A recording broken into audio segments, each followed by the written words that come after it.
Europe के दौरे के दूसरे दिन आज डेनमार्क पहुंचेंगे पीएम मोदी। कोपेनहेगन में वहां पीएम के साथ द्विपक्षीय वार्ता करेंगे। कई समझौते पर हस्ताक्षर भी किया जाएगा। डेनमार्क में बिजनेस राउंड टेबल के अलावा भारतीय समुदाय के रिसेप्शन कार्यक्रम में शामिल होंगे पीएम मोदी। डेनमार्क की क्वीन मार्गरेट द्वितीय पीएम मोदी के सम्मान में आज देंगी डिनर। डेनमार्क दौरे में द्वितीय भारत नॉर्डिक शिखर सम्मेलन का भी आगाज होगा। प्रधानमंत्री मोदी आइसलैंड, नॉर्वे, स्वीडन और फिनलैंड के प्रधानमंत्रियों से मुलाकात करेंगे। पीएम मोदी ने जर्मनी में भारतीय समुदाय को संबोधित किया। बर्लिन थिएटर में भारतीय समुदाय के बीच पहुंचे पीएम मोदी। पीएम मोदी ने बर्लिन में कसा कांग्रेस पर तंज, कहा कि वो कौन सा पंजा था जो 85 पैसा खींच लेता था।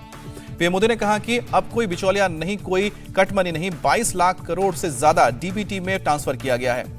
मोदी ने कहा कि अब रिफॉर्म, परफॉर्म और ट्रांसफॉर्म से देश आगे बढ़ रहा है। अब भारत बड़ा सोच रहा है।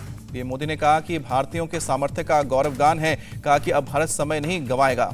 पीएम मोदी ने कहा कि भारतीय मतदाता को 7 से 8 साल में वोट की ताकत का एहसास हो चुका है। 3 दशक की राजनीति अस्थिरता खत्म हुई है। पीएम मोदी ने कहा कि 70 साल लगे देश में एक संविधान लागू करने में, अब एक देश एक संविधान है। पीएम मोदी ने कहा कि कोरोना की वैक्सीन का जिक्र किया। कहा कि 100 से ज्यादा देशों की वैक्सीन भेजकर मदद की। पीएम मोदी ने खादी का भी जिक्र किया। भारत में पहली बार खादी का कारोबार 1 लाख करोड़ के पार पहुंचा है। पीएम मोदी ने की अपील, भारत के लोकल को ग्लोबल बनाने के में मदद करें। 21 जून को योग दिवस में भाग लें।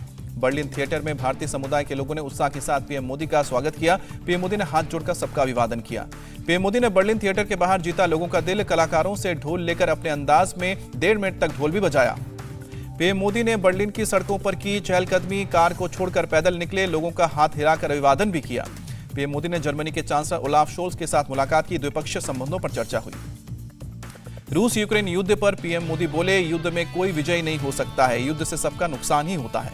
पीएम मोदी ने कहा कि युद्ध की वजह से तेल की कीमत बढ़ रही है। 90 सेकंड के मैसेज में कहा कि तुरंत युद्ध विराम हो। देश भर में आज धूमधाम से मनाया जा रहा है ईद उल फितर का त्यौहार। मस्जिदों में अदा की जा रही है खास नमाज।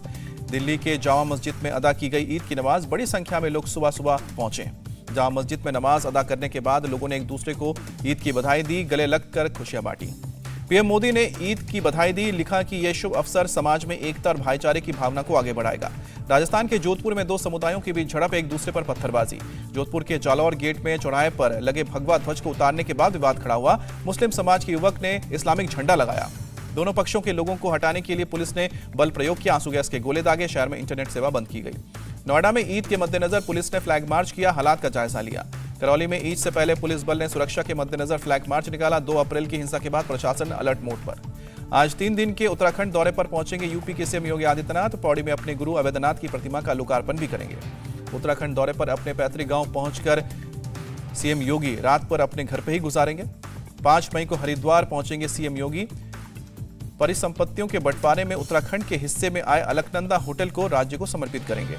कर्नाटक के दौरे पर पहुंचे गृह मंत्री अमित शाह आज निपुथुंगा विश्वविद्यालय के अलावा राष्ट्रीय खुफिया ग्रिड परिसर का भी उद्घाटन करेंगे।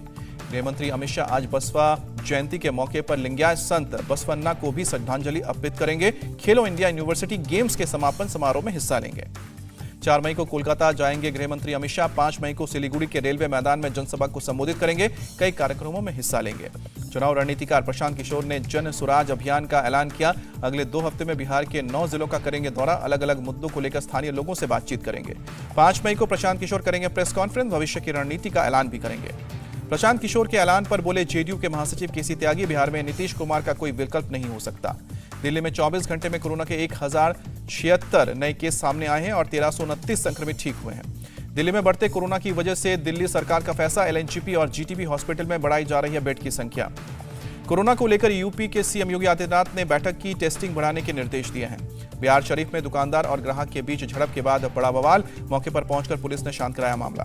गुजरात की एटीएस ने मुजफ्फरनगर से बरामद की 155 किलो हेरोइन, करोड़ों में बताई जा रही है कीमत। मध्य प्रदेश के इंदौर में जीपीओ स्क्वायर पेट्रोल पंप पर आग लगी, कर्मचारियों ने आग पर काबू पाया। दिल्ली एनसीआर के लोगों को भीषण गर्मी और लू से राहत, सफदरजंग में 40 डिग्री रिकॉर्ड किया गया तापमान। दिल्ली वालों को 8 मई तक नहीं सताएगी सूरज की तपिश, पश्चिमी विक्षोभ की वजह से चल रही है हवा। रूस का दावा, अलग अलग जगहों पर यूक्रेन ने 7 ड्रोन से तबाह किया उनके ठिकाने। ओडिशा में मिसाइल अटैक में 14 साल के लड़के की मौत हुई, 17 साल की लड़की बुरी तरह से घायल। यूक्रेन की सेना ने दावा किया कि ब्लैक सी में रूस के 2 पेट्रोलिंग बोट को ड्रोन से अटैक कर तबाह किया गया। आईपीएल में लगातार 5 हार के बाद जीती केकेआर, राजस्थान रॉयल्स को 7 विकेट से मात दी। केकेआर के सामने 153 रन का टारगेट था, आखिरी ओवर में 3 विकेट खोकर हासिल किया लक्ष्य। इंडिया टीवी हर वक्त हर जगह डाउनलोड करने के लिए सर्च करें India TV news Google play store या ऐप स्टोर पर।